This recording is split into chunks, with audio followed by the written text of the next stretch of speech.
less than 6 months old. Not even 6 months, a couple months old. This is the filter. This is the heater. This is the cooler for the pool. This is the saltwater chlorinator. This is the timer for the landscaping lights. This is the timer for the pool pump. This is the panel box. Everything's labeled for all the entire outside. All the entire electrical circuit is all labeled here. So basically, I'm not sure if you're familiar with these, but this is how these things work. You set your time, and then you can pull it out and move it around. I don't know if you probably use those. Yeah. Saltwater chlorinators here basically shows you this is the 2800 is where the salt level is at, and you basically turn this dial if you want it to go up or down. But it tells you the recommended guidelines over here of where it's at. So it basically 2700 to 3400 is where it needs to stay, and we leave it on auto like that and just let it go. That's it. And that's where you said it's like 1 bag of salt a year? Yes, right. It's very rarely. If that number basically starts dropping below 2700, then you add a bag of salt. It'll bump it back up. That's the bottom line to know. Occasionally you might want to wash this thing out. You basically would just turn this pump off.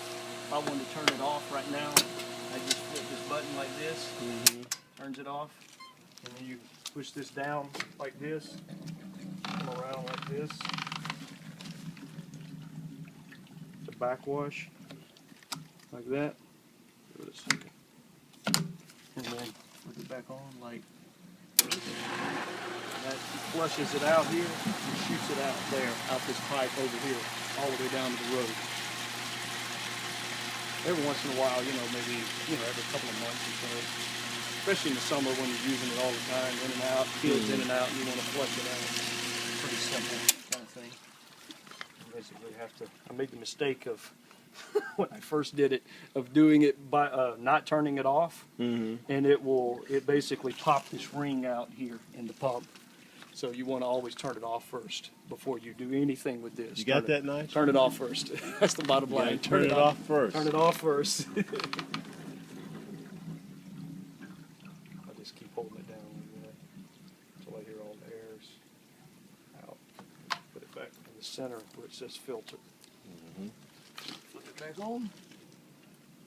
That's it. Right. This thing's also got a brand new circuit board that I put in it as well.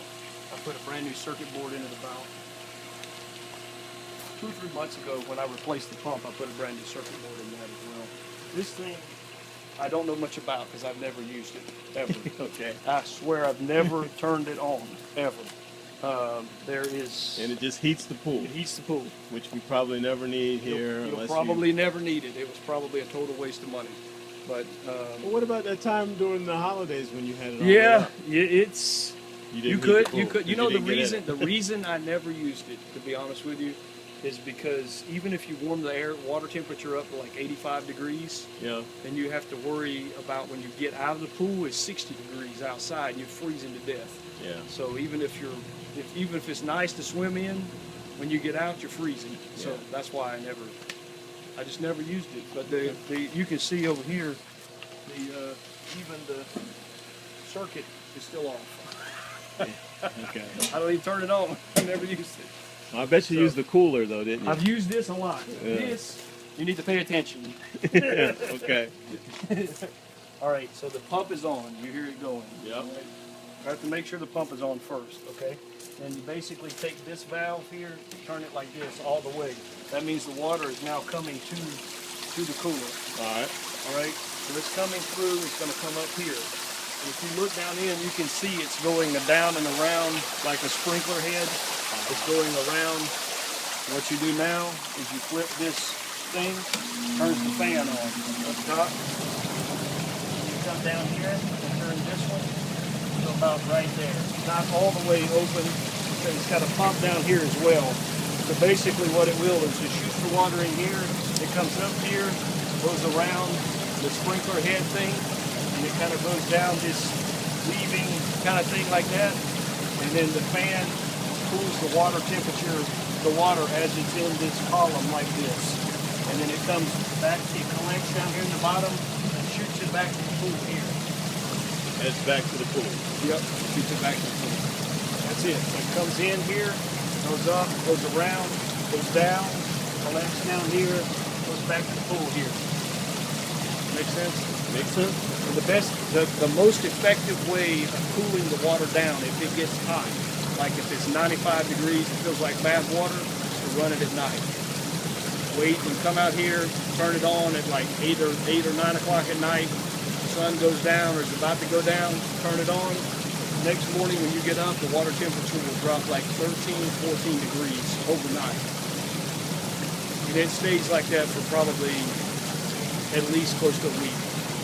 Even with it heating up in the day? Even with it heating up. Wow. Now what I do, I'll leave that one on like that just to see it. But what I'm doing now this time of year, because it's so hot outside and because we have the cover on, is I cycle it with the timer over on that right side, the pool timer. Right. I cycle it at night. So normally I wouldn't have the pump even on right now because it's so hot. Right.